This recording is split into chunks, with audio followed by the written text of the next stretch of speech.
another episode of Let Me Be Frank podcast with myself, Simon Houston, the man himself, Frank McAvenny, and we've got a really, really special guest for you today, and you're going to love it because some of the stories that we're going to get from this man are fantastic.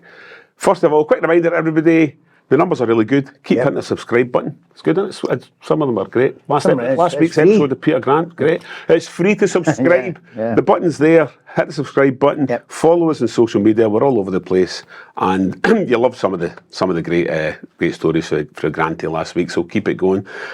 Also, you have spoken and we have listened, right? So we're going to stop all this talking over each other. Yeah, we are a bit guilty of it, aren't we, Frank? Aye. So a few of you have said you love the podcast, but we need to just let the guests listen a wee bit more. So we're going to do that. So I brought this along. So when Frank interrupts the man I'm about to introduce, I'll just do that. Yeah. I've had a lot of exes that do that, I tried it before, it doesn't work. Didn't work? Oh, aye. Enough of that. We have with us this week Craig Connelly, a.k.a. the wee man, golf caddy extraordinaire, Martin Kaymer's caddy. Craig, thanks a million for coming in the studio and joining us. How are you? Thanks for having me. Thank you very much. Great to have you here. So when are you starting back? The 2nd of February, fly out to Riyadh for the first instalment of this year's LIV golf tour. Brilliant. Fantastic. And how are you enjoying it? Never mind, Martin, how are you enjoying the LIV? Loving it. It's been great. It's fresh. It's different. Not working as much, so I've got a 5-year-old at home, so spending loads of time at home with Sonny, and it's incredible. Getting to go to some different places that we've never been to before, and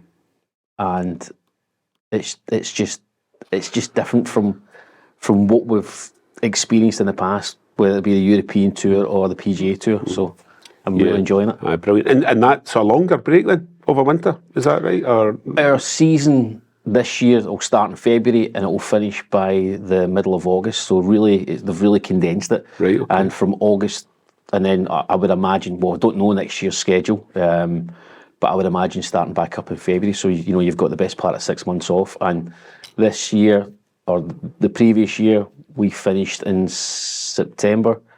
At the end of September, so I've had October, November, December, January. Fantastic. That's a nice break, isn't it? Let's cut to the chase. Not too good though. I know I'm talking over you guys, but not too good. That's all right. That's great, and also allows you a few trips to watch the football as well, I would imagine as well. I know. It certainly has. What is the difference between LIV? I know the difference in the tournaments and all that, but there's a lot of courses that you've not played. Is it harder for you to go and walk that? And because I would imagine in the PGA you're walking through courses that you've played on before. Martin's played on a lot of times, and you know where to hit and where to. Yeah, I mean, is that different for you?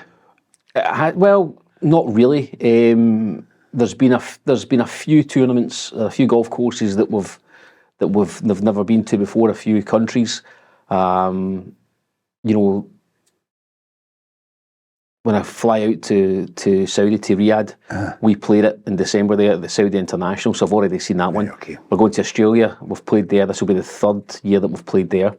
I'm saying that we've been to a few places we've never been to before, but if I get through it, we're going back to Mexico City, which there was a World Golf event there for about 3 or 4 years. Singapore, Sentosa, there's been a European tour event there for years. And then we're going to Washington this year, which we've never been to before, so that'll be interesting. I'll probably fly out. I'd usually fly out on a Monday, I'll probably fly out on a Sunday and get to walk the course on a Monday and then meet Martin on the Tuesday. So you just adjust, give yourself an extra day. The missus won't like it, but... Do you find with the LIV boys now that, maybe 2 or 3 years ago, that there was very much a distinct them and us? Do you find there seems to that's not as bad now? I mean, you were saying before we started recording that maybe a couple of years ago it was a bit unfair because there was 1 or 2 been ostracised, but now they're maybe kind of brought into the fold a bit more. I don't know about being brought back into the fold, but I know that the European Tour have extended their memberships. Right. Or not extended, but they've been invited back to rejoin. And I think everybody's got a chance to qualify for the Ryder Cup. I do feel that things are starting to knit together with the likes of John Ram and Tyrrell Hatton being on LIV, and those guys are looking likely to make this year's Ryder Cup team. So hopefully by the end of the year there'll be some working together. Right. But they don't need to work together. They just need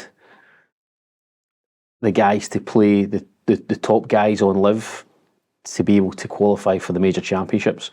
Now, obviously, for the US Open and the Open Championship, you can qualify yourself. Yeah. You can go out there and do the qualifying. I think maybe a month before the event, maybe 2 weeks before the event. But the likes of the Masters and the PGA, you need world ranking points to get in that. I know that the Masters extends invites, and it is an invitation tournament, but if you're in the top 50 in the world, you're pretty much guaranteed an invitation. So it would be nice to see, or for the powers to be, to maybe have a way of letting the top players from the LIV rankings give them some kind of way of playing these major tournaments. Yeah, because everybody wants to see them again. You want to see these names on the telly every week. But I don't know, a lot of we could discuss the LIV versus the PGA thing. Do you think there'll be a problem? Do you think there'll be a problem with the boys going back to the Ryder Cup? Say for talking, the Ryder Cup, like John and Tyrrell going in. In the locker room, you mean? Yeah, do you think there'll be... No, not really. If you look players? I don't think so. I think Tyrrell played just this past weekend in the... I'd call it the Seve Trophy, but it's not called the Seve Trophy, where you've got Great Britain and Ireland against the continent of Europe, and it's basically just the European Tour players. Mm-hmm. Forgive me, but I don't know what it was called. But he played for GB&I, and the GB&I boys beat the European boys. So, and everybody's friendly away from it as well. Yeah. All the guys, all the European Tour Ryder Cup players, everybody's friendly. So I don't see it being a problem. I think the problem will come from outside rather than inside. Just when it started, there was a lot of noise from Rory and all that kind of stuff. They weren't happy. But time's a healer, isn't it? Of course it is. What was the Netflix documentary? Was it Full Swing? It was called. Full Swing. That was interesting because you obviously got a real kind of fly in the wall look at how golfers go about their business, week to week business. Did you watch it? I didn't watch it. I wasn't in it. Maybe that was the point. I don't know. Yeah, I just understand that. I just thought there must have been a bit of division off the back of that, particularly Rory shouting from the treatment table, "Fuck you, Phil," as well. And you think, what? How does that play out when they meet again? Yeah, I think that was at the start where they really thought that it was going to be they saw LIV as being the enemy, as the ending of the PGA Tour and wanting to ruin the PGA Tour, but that was never the case. It was just it was something different. LIV wanted to be different and its own entity, but I think, I'm sure some people, will forgive, but maybe not forget. Yeah. But that's when you talk about that full swing, it seems like a long, long time ago now, and we're now approaching the fourth season of LIV. Yeah. It's not going to be, is it? I don't think so. No. I don't think, and I hope not, because it really is, for me, it's been great. Refreshing. It has been refreshing. And it's different. And if the guys, and for a lot of I can only speak for the European boys, and obviously because I work for Martin, but they never wanted to give anything up. They never wanted to lose the European Tour. They never wanted to not be able to play European Tour events. They were going to play, we have 14 events on the LIV schedule. And I think if you ask any of the lads, the amount of tournaments they want to play, they would say somewhere between 18 to 22, would be 20 being optimum. Aye. So that leaves, 6 events. You've got your 4 majors, that takes that up to 18. And, Martin would always play the German tournaments, and tournaments that he's loved playing, whether it be the French Open at Paris National, the Dunhill Links at St Andrews, Wentworth. I think we could be asking maybe quite a lot for these boys to play Wentworth, because now it's becoming quite a closed shop with it being a limited field because of daylight being in September. But those are the tournaments that these guys wanted to play. You would say that the BMW International in Germany and the French Open aren't the prime tournaments, so they're offering their support. So I think for me, the European Tour maybe have missed a trick there. I feel, but people can say that I'm wrong as well, but I feel that I know Martin, Ian, Westy in particular, Lee, who was a huge supporter of the European Tour, and never really, I think he had a couple of years on the PGA Tour, always played the European Tour. So these guys were offered to play some more tournaments on the European Tour, and they just kind of get batted away. You know? Well, these guys are never going to win that kind of money in the European Tour, so why would they not take? I mean, I just don't get why they wouldn't. I mean, Westwood's such a good player, but there's that many players coming through now. Yeah. You know, how can he justify in polls? I mean, how are they going to? I just don't see the reason why anyone had to go at them for leaving and going and getting the kind of money that they've been flung at them. Absolutely. You know, I think you'd be wrong to think anything else other than they went for the money. But the money that was offered, and then the chance to do something different as well, and more time for the family. I suppose if you're getting to the end of your career as well, and you're thinking, right, I need to think of my family, you know, and set yourself up for life. Look, obviously they were earning good money anyway, but look, it's very, very difficult for anybody to be offered that kind of money and just walk away from it. You know? Absolutely. Different for these youngsters now. Obviously, you've seen Eugenio Chacarra now. He's left LIV and he wants to go and pursue a career in the PGA Tour. Any young guys coming into the tour, when you see, if you win in the PGA Tour, you automatically get 2.5. You get that the rest of that year plus another 2-year exemption. And then if you win in the PGA Tour, you're pretty much guaranteed all the majors because it'll elevate you into that pretty much the top 50 in the world, which is another thing. You know, is that right or wrong? So I can understand why guys wouldn't take the option of LIV, but in saying that, it's if you're a young person, then why not try LIV before you go the PGA Tour? So, what's the story with? See, like me, I wanted to play against the best when I played football. What's the story with the majors now? Because can you say you're playing against the best when they're not letting the boys for LIV in? Do you know what I mean? But they are letting them in. They are letting them in, and obviously, if you look at the Masters last year, they invited Joaquin Niemann. They saw what he was doing by travelling the world, trying to get world ranking points, and they extended that invitation to him. So that's great. And with all of this PGA Tour, European Tour, LIV Tour, what it's done, it's made the four major championships the most important events in golf again. Which before you had the FedEx Cup, people maybe not playing WGC events or WGC events in year or whatever it was, that these four majors are the most important because you're getting the best of the best, the best of the best of the best. Now, granted, there's a few guys on LIV Tour that might not be exempt for some of these majors, but the Open Championship and the US Open, you can go and qualify. You can go and qualify. If you're good enough, you play. You'll get in. Yeah, absolutely. So let's go back to the very start then. So everybody knows you've got a very recognisable face. You know, putting the flag in 18th green at Medinah. I mean, that must be right up there and your highlights your career. How did it all start for you? How did you meet Martin Kaymer for a start? I'm interested in knowing that. Well, I met Martin. The very first time I met Martin was 2007, and I was caddying for Monty at Paris National at the French Open, and it was the last round. And it was my first week working for Colin. And Colin... Enough said, sorry. Colin lost the... and Colin finished... We bogeyed 2 of the last 4 holes to miss out. I think he finished third. And what did you do wrong? I did nothing wrong. I'm being very very unkind to good old Monty. I'm trying to think if I actually did do anything wrong. I probably did, but just... a couple of loose shots here and there, and then next thing you know, you'd gone from maybe leading the tournament, being in contention, to no chance of winning.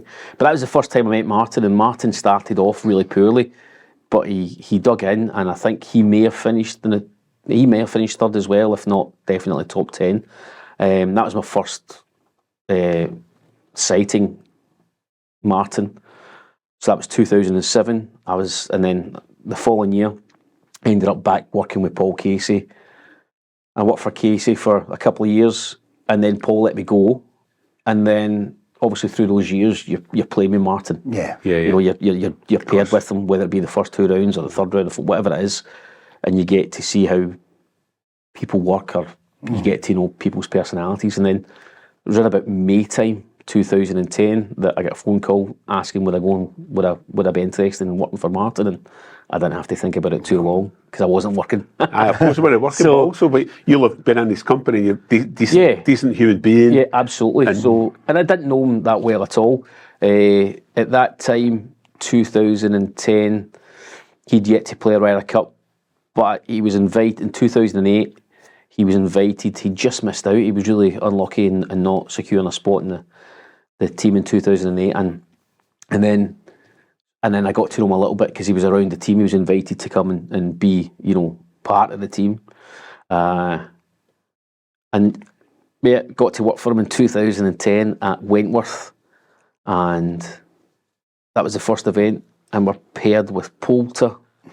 And I can't remember the third person. Could have been Podrick. I don't recall, but we're playing the 10th. I don't know if you've ever played. You played Wentworth? Yeah. We're playing the 10th, par 3. And it's no longer there because they made all these changes. But there was a bunker on the right-hand side. It's par 3 and there was a bunker on the right-hand side and it sits below the green. So Martin's hit a poor shot into the bunker and I'm raking the bunker. But as I've gone to get out the bunker, because they'd remodelled the bunkers where it was you needed rope and mountaineering equipment to get back out, It's all right jumping in, but getting back out. And I remember trying to get out, and I've missed my step. Arse over tit. Right back in. And I've closed my eyes going like that. But the good thing about it is there's nobody down the right-hand side of the green. Yeah. All the spectators on the left-hand side, so you can't. I'm like, I've got away with this. I look up and it's Terry, who's Polk's caddy, Terry Mundy, and he's like he had a cigarette, he's like, Polk's. Polk's comes down and that's it, I'm like, oh no, brilliant. Oh, fantastic. So that was my first time caddy for Martin, and I'd already 3 holes before that put him over the back of the 7th. It was the first time he'd really asked me for a club, and what do you think? And I said, well, you told me you hit a pitching wedge X amount of distance, and this is back in, it plays a couple of yards uphill, it's back into the wind, and it's in the morning, blah, blah, blah. Just a little 9-iron to get up on top there, because the shelf at the top is pretty narrow, so he airmails the green, and now he's getting an impossible chip. And at the corner of my eye, I could see Poulter and Terry laughing, because they were privy to the conversation we're having in the fairway of me stepping in and thinking that I can caddy for this guy. I know what I'm doing. I've just put him over the back edge, and he's left this horrible chip that the best he can do is actually go down onto the bottom level, and it's just a horrendous putt. The putt that I didn't want to leave him in the first place. Yeah. And he's duffed the chip. And I could see Polks and Terry just chuckling away, and Poulter's giving making a rude sign to me, like, you useless this and that. So that was the first day that I'm working for Martin. I've made, 2 errors. 1, a caddying error, and 2, just being a silly bastard back in the bunker. So that was my first day caddying for Martin. But fortunately, a few months later, he wins the USPGA Championship. So fantastic. So I mean, I've got his career highlights in front of me here, and obviously, a couple of majors, winning putts in the Ryder Cup, 11-time European Tour winner, 3-time PGA Tour winner. You've been on his bag for all the successful moments. Is there a shot that he played where you thought, I really got that right? Like he was maybe going to play a club and you said, no, play this instead. There's nothing that really sticks out, because doing that, you're doing your job, so it becomes part of your everyday working life. There's nothing that, because they still have to execute the shot, so they're always going to get the credit for it. There's nothing that really jumps out to me. I could probably tell you the other way, where I given the wrong club and it's fucked up. So the reason I asked that is because you maybe read Lon Sonigan's book 4 Iron, I'm so. I have indeed, yeah. Aye, and absolutely love that book, and just that moment where I think it was Ross Drummond he was caddying for, and he gave him I think he was going to play a 5, and he gave him the 4 iron, and he made the cut because of that shot, and that must be a caddie's dream, particularly at that level of golf, I suppose, as well, when it's all about making the cut and making the weekend. No, Lawrence will tell you that, right? Lawrence will tell you. I know Lawrence very well, so he'll tell you that you know, he would have missed the cut if it wasn't for him. But for me and for any other caddy, you're only doing your job, so you know that it's a 4-iron. Aye. Yeah. You know, you know that it's a 4-iron. Aye. It can only be that club, but it's not the 5-iron. The 5-iron's not going to get him to where he needs to get to. Sure. So you're not. You would. Lawrence right in that he'd done it for a year, and I don't know how long he was actually carried up until that point till he gave him the 4-iron. But for me, that's just about doing your job, because there's plenty of times it goes the other way. As I just said, you give him no. Listen, mate, trust me, that's too much. You want to leave it under the hole. Yeah. And it goes. It doesn't even carry. And I suppose as well that the caddy doesn't have the same pressures in the head either of the golfer, you know. So you maybe take a step back and you know, a kind of a view of it that he doesn't maybe see because he's so focused on hitting the ball. They see the shot before, you know, they'll get the number and they see the shot and they feel the shot. You're just going by a number, and you know, you've got the number there. You know that it plays 5 yards uphill, so therefore it's going to play maybe half a club more, but it's downwind. So then that'll cancel that out. So, you're almost delivering fact. Yeah. You know, that's what it is. It's downwind. How much downwind is it? Yeah.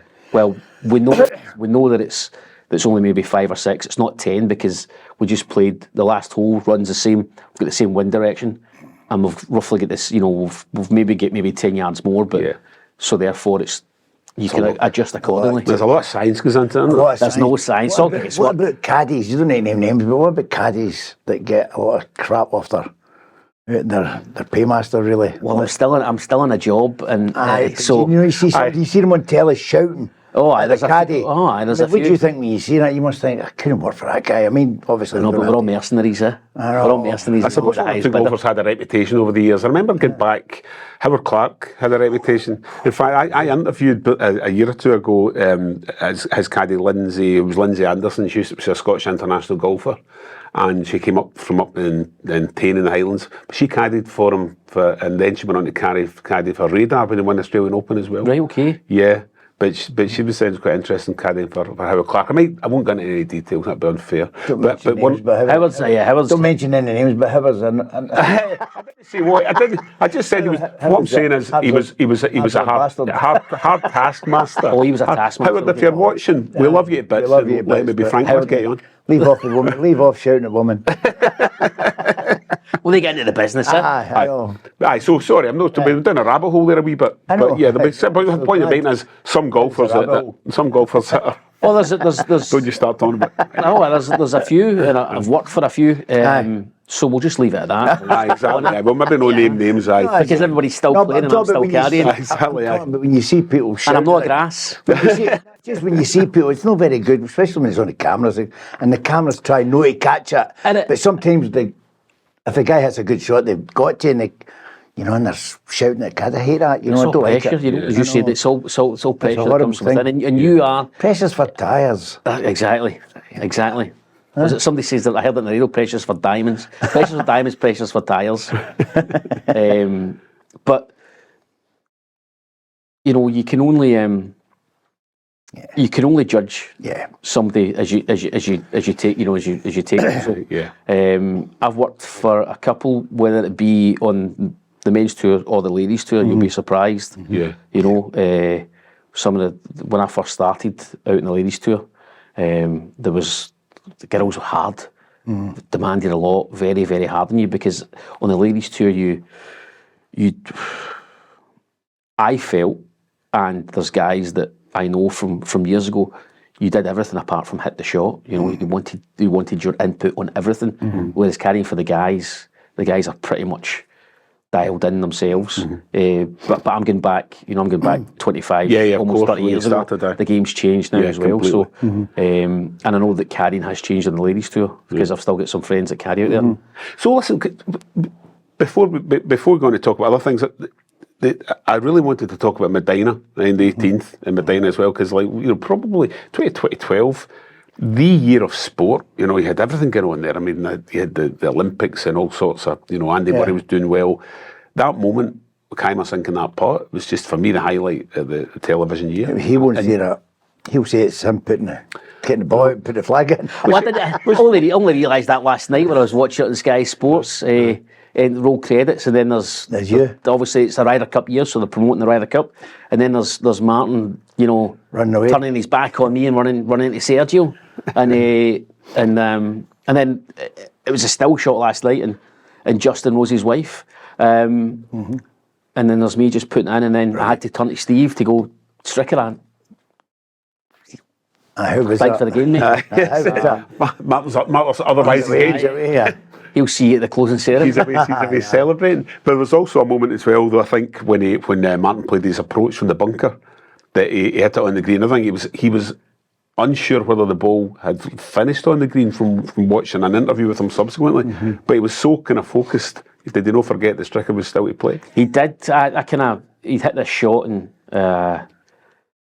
he felt as if he pulled it a little bit, but it just drifted back and it caught where the flag was pretty much in the middle of the front middle of the green, and there's a bunker left, and it's just pitched pin high, and then it's just kicked down right. So he's about, I don't know, 25, 30 feet pin high left, and he's kind of just marched on, and I still had to rake the bunker, but I'm like, what are you doing?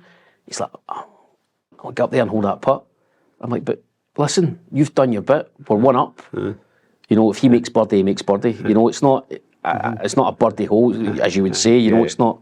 Guarantee opportunity. Exactly. So, I said, just let it unfold. You've done your bit. I've got to win this match. I said, but we're one up. He has to hit the shot first, and then Steve hit which probably looked like a good shot, but it was a club too much, and it left him a horrible putt. Yeah. And then everybody knows the rest, But Martin wanted to, that's the thing about Martin, he wanted to hold that putt and finish in style and go, this is the reason why I'm on the team. Yeah. Because if we rewind to the start of the week, it was leading up to it. I'd just got back with Martin in 2012 in August at the PGA at Kiawah Island, and we're paired with Tiger and Keegan Bradley in the first round. So Keegan was defending champion, and Tiger's obviously Tiger. So it's the premier group. And Martin played absolutely awful, dreadful. And I'm thinking, where's this? What's happening here? But he did say to me, he says, Craig, I'm going through a few changes, and I'm not playing great, but I'll get there. So that kind of led up. And I remember playing the Italian Open the week before. It was either the week before or 2 weeks before. Flying out to Medinah, and again he played awful. And you're like, and he said to me, he says, if qualifying went on one more week, I'd probably have slipped out because he was playing that poorly. And then that form kind of continued into the Ryder Cup, and we were paired with Justin Rose in the afternoon four balls, which is okay because you're playing your own ball and you've got somebody's got your back, but they get pumped 5 and 4 by Kuchar and Dustin Johnson, and then Martin sat out the whole day on Saturday, which was awful because all you're doing is you get pom-poms, that cheerleader, which is something that he'd never done before and wasn't accustomed to, and to be fair, neither was I, because I'd caddied in 04, 6, 8, 10. Now this was my 5th Ryder Cup, and I'd been involved in just about all the games. All the games, maybe apart from we played 2. We definitely in the first one we played 2 games, but with Paul Casey. But you're like, right, okay. But all you can do is just go out there and support. But we were getting absolutely mauled. Yeah. And then 24 hours earlier, you've got Poulter doing his magic. Yeah. Being the postman, delivering. I wasn't really too sure of what was going on. I think I might have been, my dad was out, so I took my dad back to the clubhouse. We had some lunch, just watching a couple of beers. No reason for me to not have any beers, right? Of course. Because I'm not caddying. And then you get out there watching, and it's looking like we're going to go 11-5 down. No chance of a real comeback. But then Poulter turns on the magic, and we're 10-6 going into that last day. Yeah. So you're thinking there's a chance. We get into the locker room, and it's like I can imagine getting a bit, like maybe a two-legged game where you've scored that last-minute goal to maybe get 2-1 or 3, whatever it is, gives you a chance. But it's only a chance. And then the team comes out and we're second last out. Martin wants to go out first or second or be definitely in the top 3. Get that point. I'm Martin Kaymer. Yeah. There's my point on the board, Let's get this started. But we're out second last. And was your thinking at that point, it's going to be over by then, so we're just there to make up the numbers? Exactly. Whose decision was that?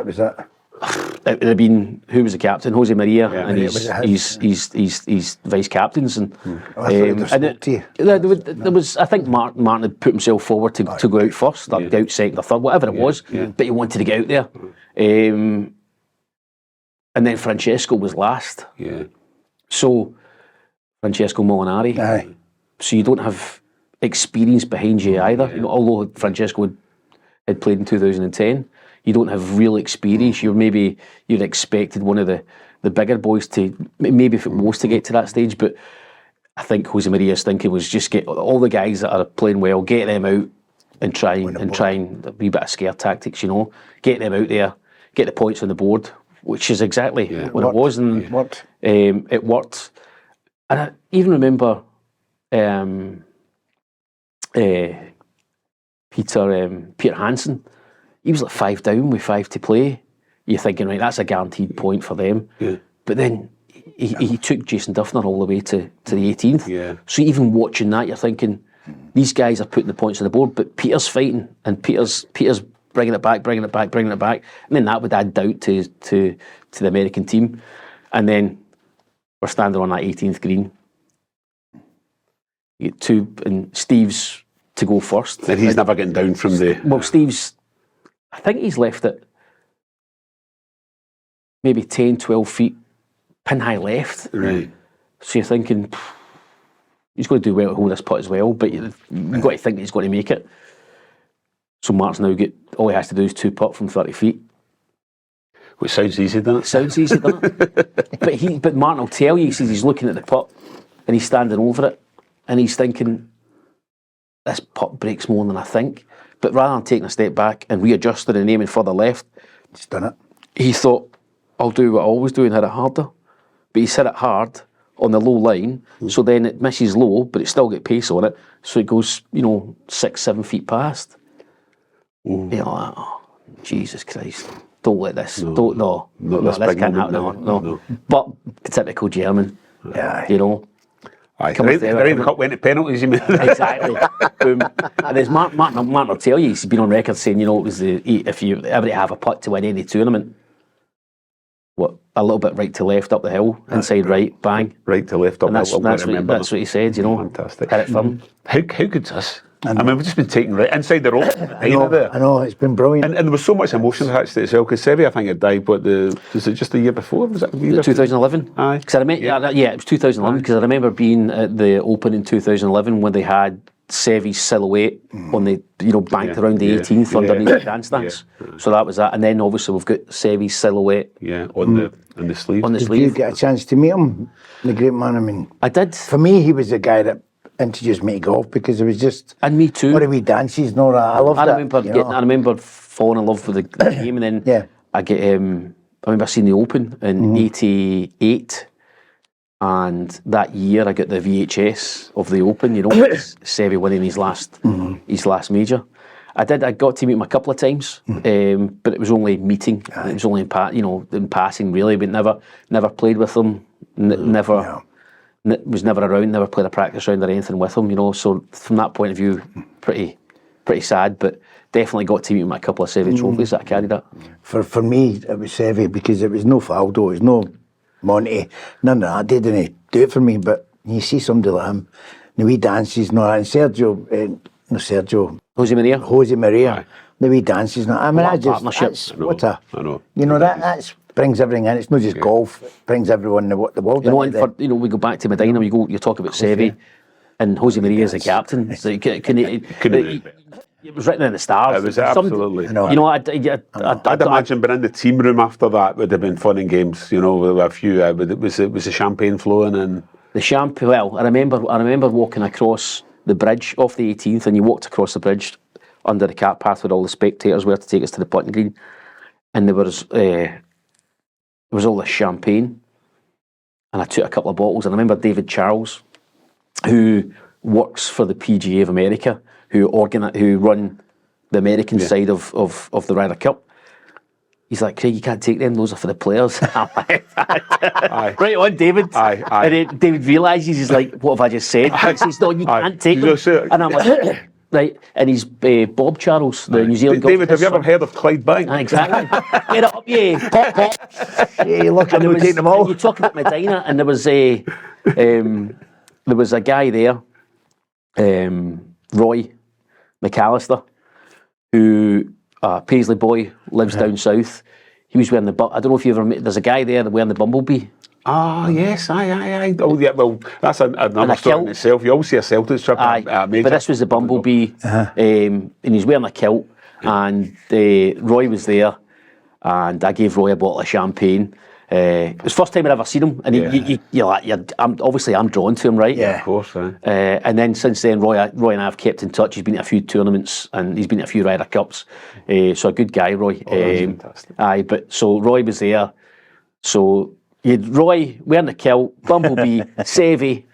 I mean, living your it was best meant to life. be, absolutely. Would you say that was probably obviously caddied in major winning tournaments, but was that Ryder Cup maybe the highlight of your caddying life? Do you think? No. The US Open 2 years later was a highlight, definitely. The Ryder Cup was amazing. That for what happened on that 18th green, and how the week played out for Martin, and for Martin to and step up and deliver. And the Ryder Cup's not about Martin Kaymer. Sure. But that was, for me, that was Martin Kaymer's Ryder Cup. It was for him, Medinah wasn't Martin Kaymer's Ryder Cup team. But it was his. But it was his moment. Was the US Open 2 years later? Was that his famous wire to wire? Yes. Yeah. It's incredible. Yeah, but that's all about him. Yeah, Medinah. Sorry, I'm talking over you. Medinah was special. Hang on a minute, Craig. Sorry, Frank. No, it's all right. I mean, I know exactly what you're talking about. Team. So, anyway, Medinah was special because of everything that happened, and my dad was there as well. So it was great. But it was a pretty disappointing week right up until that point. Of course, aye. Whereas if we fast forward to the US Open, that was, for me, everything about the week was great. Mm-hmm. Going into that tournament, did you think you had a chance? Did you? The US Open? Aye. Well, I did, because he'd won the Players' Championship, which is in effect was the unofficial fifth major. I wouldn't say it is now, because the best players in the world aren't playing in it. But back then, yes, you had the best players in the world. Right. It was you guaranteed the top 50 players in the world. Yeah. And the depth that the PGA Tour has, you'd have to say that's out with the PGA. The PGA Championship is the top 100 players in the world. So arguably, it's the hardest tournament to win, because you get the best players in the world to win. Sure. But yeah, so Martin had won the Players. That was his first victory. I'm not going to say it was his first victory. He'd won at the end of 2012. So after that Ryder Cup, as poorly as he'd played, he'd won at the end he'd won in December in South Africa at Sun City in the Nedbank Challenge. But he had a poor 13. And then we played Charlotte the week before the Players in May. And we finished poorly, but the golf that week was incredible. He hit the ball really, really well, and he'd found something. And then he went to the Players' Championship and shot 9 under the first round. Wow. So bang, you're in it. Yeah. There's none of that couple under to try to claw your way up the leaderboard. You're leading. Mm-hmm. That's it. Bang, you're in. So he won the Players' Championship. So get into the US Open.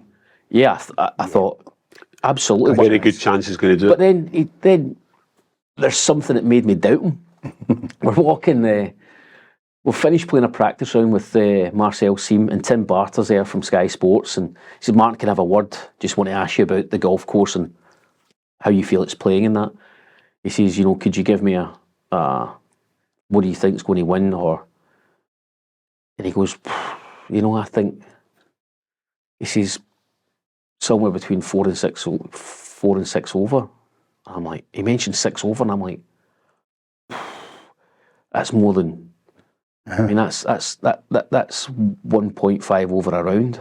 I'm like, it's tough, but Jesus, he made me doubt him because he saw a far harder golf course than I thought was there. Yeah. But anyway, the rains came and it softened the place up. And he went out and shot 5 under the first round in the afternoon. And then he goes into the press tent. And he says, 65 is great, 5 under, but it's not every day you shoot 5 under. Don't expect me to do that again. Yeah. He didn't. He went out and shot a bogey-free 5 under the next day, so we're 10 under. So again, you're not in the tournament. The tournament's there for you to. It's there for the taking. It's also there for you to lose. So Saturday was really difficult. They'd set the golf course up way harder than we thought. A lot of pins on the left-hand side. Martin predominantly fades the ball, so trying to get to those pins was very tricky. But obviously we know how it plays out, and it's phenomenal. From to do it wire to wire, to play the way he played, to perform the way he performed, his attitude, his thinking. Incredible. It's absolutely brilliant to look back on that as well for you. It must be great. End up winning it with? He won it by 8 shots. Yeah. So lap to field. Sure. Everybody, you could. Obviously, you had a 5-shot lead getting into Sunday, and you're thinking, right? How do I'd never carried for it. I've never been around anybody that had a 5-shot lead, getting to a final round of a major championship before. So you don't know how. And we're playing with Ricky Fowler. He's decked out on his own. He's a US, he's a US boy. He'll have the crowd on his side. But Ricky didn't get off to the best of starts, and Martin got off to a really good start. The third hole was playing really short, drivable, and you're thinking with a 5-shot lead, you just plod it up the fairway, hit 4 iron, then some kind of wedge. But Martin took the driver out, knocked it on the green, 2 putts, birdie, bang, we're off. That's it. We used to be like that when you took the driver out. So that's it. I want to talk about golf and football colliding a wee bit. Kieran Bradley had a Celtic club cover. Do you remember? Ever seen that? Yeah, absolutely. Were you responsible? I was not. I believe Mr. Desmond was responsible for it. I believe so. He's obviously got Irish kind of connections, Irish family. I think. Keegan. I said Keegan Bradley. I called him Keegan Bradley. Yeah, Keegan's obviously from Massachusetts. I believe he's a big Boston Celtic fan. But I do believe that Mr. Desmond had something to do with that head cover. Yeah, because I remember spotting that on the telly. And Big John was talking about Desmond, when he says when he signed him, John, when he was trying to sign him, Desmond was on the phone to him. And he says, do you play golf? He says, yeah. He says, do you fancy a game with me and Tiger Woods? John says, yeah. So John signed and never heard anything about it. Never asked him again. There must be a few of the caddies who support different teams, so I imagine the bants will be quite good. Is it Tyrrell Hatton's caddy, big Rangers supporter? Oh no, don't say that. Not other way around. No. Michael Donachie is not. His brother Mark Donachie, you might know Mark. I know Mark, yeah. So Mark's brother, Michael, is Tyrrell's caddy. Big Celtic fan. Right, I knew there was one or the other because he used the Tyrrell knows how to wind them up. I used to watch them on Twitter as it was back in the day. Wind them up. And about the kind of Celtic Rangers thing. So he's probably wind them up. There's a few of us out there. Obviously on LIV, there's not many Celtic fans, not Rangers fans. A few English guys that support Arsenal and Liverpool, Man United. But on the European tour going up, obviously, you've got a lot of Scottish boys supporting Celtic and Rangers. So, a big West Ham fan on tour now, isn't he? What does I call him? Well, Francesco Monari's a big West Ham fan. Boy, he's got his bag in it. Billy Horschel. He's fair play to him. Aye, it does different class. Aye. That's your like target for 2025, getting Billy Horschel. Getting Billy Horschel would be great. In that chair. What do you think chances are? None. You talk about your phone book. Funny you mention that. I'll get mine. I'll get Billy. How good would that That'd be great. I'd swap it. You send them a wee clip of Marcus scoring at Old Trafford or something for the Hammers. No, you need it. A long time. It's all scored there. It was pretty good. We're already 45 minutes in, and there's still a couple of belt things I want to talk about. I know before you go out, you're very good pals with Lenny. good pal of yours. We had him on the show as well. I was very, very, very, very lucky to get to know good boy, Neil. innit? Great, and our friendship, almost 15 years now. So, and he's given me, you talk about one of the best was Medinah the best, but the way that we, like I was part of it, but the way we celebrated, the Barcelona game, which for me was one of the biggest highlights. Do you remember it? I remember. Frank, do you? I remember being in a bar hiding and I seen all you guys. Yeah, it was nice. But the getting to know Neil, and Neil obviously invited me to a few games, and then being at the Barcelona game and then celebrating that, because I know it was only a Champions League victory in the league stages, and it didn't mean anything. We obviously still had to play a few games to qualify. So, but to beat that Barcelona team with the team that Celtic put out as well, all credit to the boys and to the management. It was amazing, an amazing achievement. We had him when it was 2-0. It was that quote. When he turned around, he says to me, Albion, he says, we could get a draw here. It's about 5 minutes to go. 5 minutes to go. Scored early, we scored too early, and then. I mean, amazing, Brilliant. and to celebrate, to go out and have a couple of good nights where we, Yes. it was incredible. Been part of the kind of inner sanctum a wee bit. That night set Celtic up for the Barcelona players. Every one of them says the atmosphere. That was brilliant, because it was the unveiling of that one, the Second to none. 125th anniversary, Yeah. and that the TiVo was.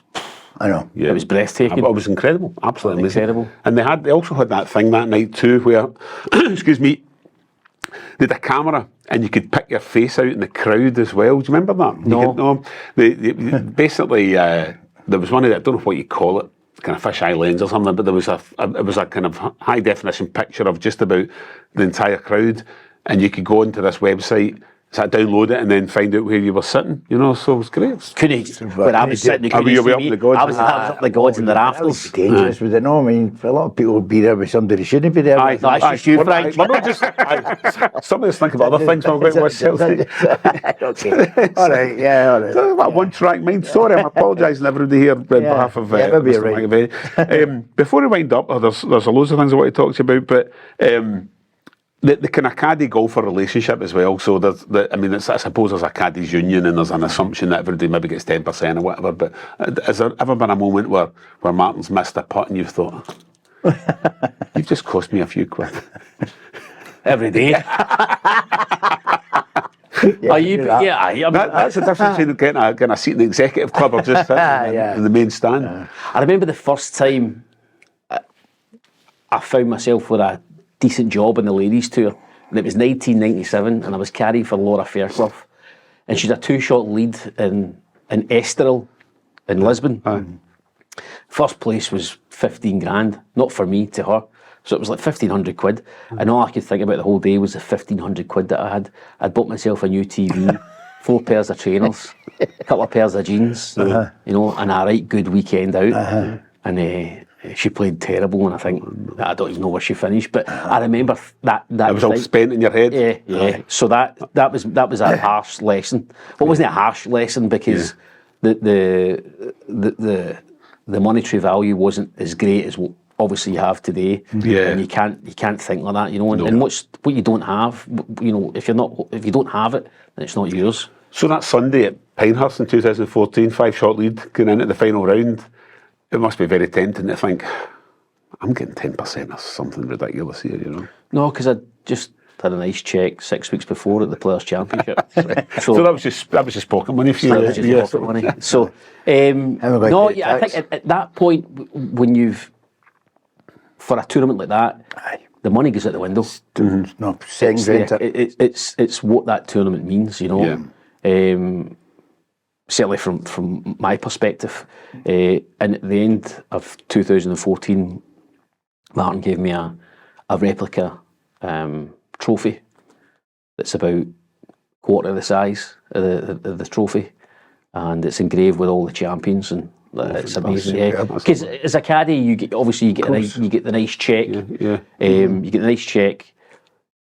You get the 18th flag. You take the flag off the pole, get them to sign it, fold it up, goes in your bag, then you get it framed like you do with jerseys, So but to get the trophy from Martin was very, very special. amazing. That was one of the best things, probably the best thing he's ever given me. And so again, we spoke about this before we started recording too, about your legs are important being a caddy as well. And as years go on, and can you see yourself doing it for like another, 20 years or longer? Is there I don't know about 20 years. Are you allowed a power caddy at any point? No power caddies. Although, in Saudi, in Jeddah 2 years ago, that was a run, so we had back-to-back tournaments on LIV, and the week before we were in Bangkok, so you're talking about between 35 to 40 degree heat, over 100% humidity, and then we went to Jeddah, and it was hotter. So you're like, this is too much. Yeah. So they very kindly let us caddy using golf carts. Oh, tremendous. Which was amazing. Amazing. So the first day, you're a bit apprehensive, about where the cart should be parked, how you should take the clubs from the cart to the fairway. Should you go with a handful of clubs, like a club caddy would, your laser. Then But the second day, it was just like Grand Prix. It was like wacky races. All you could hear was tyres screeching, and there's a couple of bangs as well. So, but the good thing about that is you could load the cart up with as much ice, water, drink, no bevy, because we're in Saudi. Of course. And all your energy bars or whatever could stay cool as well. They weren't melting in the bag. So from that point of view, it was great. And I mean, do you ever carry the bag and think, what have you put in here? Well, I would think that, but it's me that's put it in. Exactly. I remember just a few weeks ago in Hong Kong, where it was pretty cool for Hong Kong, and it rained every day, which was very unusual. Very unusual. But it was still mild enough. It was 20 degrees, but in the morning it was quite chilly. So we had sweaters, waterproofs. You're taking bits off, bits at a time. And the bag, because in LIV we follow the sun pretty much, so umbrellas out. You don't need waterproofs because it's too hot. So everything's out the bag. You've not got a base layer of Under Armour when you're playing in... We get to Hong Kong and all of a sudden he's playing in trousers and he wants waterproofs. And I'm like... At the end of the day, you're taking out 2 spare towels, you've got your set of waterproofs now and there, a sweater, a base layer. Yeah. You're like, nah, I'm not used to this. This is... LIV Tour's good. I've always fascinated me why caddies all wear shorts. What's all about? Why would you wear trousers if you can wear shorts? You get away with it. I mean, even just like I'm thinking of European tour and like I'd wear shorts every day of my life. Aye. Absolutely. I suppose your skin is waterproof and all that. The skin's waterproof. Wearing trousers, it's far too. Yeah. And if you're walking, you're sweating, so you're probably getting. Aye. I've answered one question. I don't travel with trousers. One final question before we wrap up. Have you ever taken Martin Kaymer at Celtic Park? Unfortunately, no. Is that still on your to-do list? Still on my to-do list. I had visions. This is purely just me being selfish and about me. Is when I remember when he won the US PGA in 2010. I think Dermot might have actually said to him, Dermot Desmond said to him, because Dermot's always around the golf, and he's like, I'll extend, anytime you want to come to Celtic Park, he's like, Craig is always telling me, knows a few Celtic songs, Martin, as well. So, and then he won the US Open, and I'm thinking, we'll get him up to a Champions League, but it was 2014, never in a Champions League. Never go there. Would you want to waste a major walking about with the Europe, the UEFA Cup? Nah, we'll keep that for another time. So fingers crossed he'll win another major and we'll take him to Celtic Park. If not, then obviously I'd love to take him to Celtic Park on a European night or a Rangers game. Has he got a team? Is it Dusseldorf or something like that? It would be Dusseldorf. I think as a kid he played for the youths of Dusseldorf. But I think he's not really a fan of football, a supporter, but anytime Bayern Munich plays, he seems to be all over them. So, but that's just supporting Liverpool or Man United. It's a glory hunter, isn't it? So Your handicap, never mind. I don't have a handicap anymore. I always say By the way, listen, there's a story, there's a reason this, because Frank's handicap changes every time I play with him. yeah, it's 11 points. Bandito. It's either 11 or 12. Aye. You know, that's a... It's 11.6, he should be 12. You should have If an I'm playing index. him, I'll play half 9 or something, because he's hopeless. Aye, sorry, he's never beat me yet. Anyway. No, So what are you not got a handicap? I don't, and I rarely You play. don't have an official one, you mean? I wouldn't. My handicap, I don't hit it. I can barely connect with the ball. Powder puff. I can't chip. I've got the yips with the chipping. All right. So that's You interesting. used to play half 5. I get as down as low as 4. Aye. But that was many moons ago. So you decided to become a caddy then, pretty much in your very early years as a... Yeah, I don't know if I decided to become a caddy. It kind of just... You caddied for your mates and that kind of thing? I caddied for a few mates who were assistant pros, or they caddied in amateur events around the west of Scotland. And then Loch Lomond was bought by a chap called Lyle Anderson and developed it to pretty much what it is today. Took it from the bank, Yeah. and made it what it is today, and started up a caddy program like they would do in America. And there was a chap who was a member at the golf club, which came around the golf club and says, "Listen, they've asked me to get a few guys to start up this wee caddy program. You can work at the weekends." And I was 16 at the time when it started, but it was great. They were giving you 50, 70, 100 quid, 200 quid. It was brilliant. It was amazing.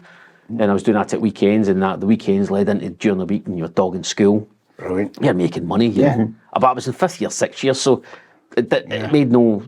If you didn't turn up to school, then you're the waster. It's not like the first 4 years of school, you know. But I managed to stay on at school till 6th year. I think that was just a social thing for me. Yeah. And then shortly after I left high school in 95, and then by April 96, I was caddying on the Ladies European Tour. And here we are, almost 30 years later. Brilliant. I think this is my 30th season. Which is a nice way to kind of round it up, taking us right up to Yeah, date, and then you're off very again in a few weeks to start again another season. Well, wish you all the very best. Thanks for having me, I really enjoyed Not it. at all. And before we finish up, just again a reminder, everybody, if you're still watching, and why wouldn't you be with all these stories, hit the subscribe button and follow us and keep the numbers up. Craig Connelly, wee man, fantastic. Thanks a million. Cheers, lads. Thanks, buddy. An absolute blast, and we will see you again next week for another episode of Let Me Be Frank podcast.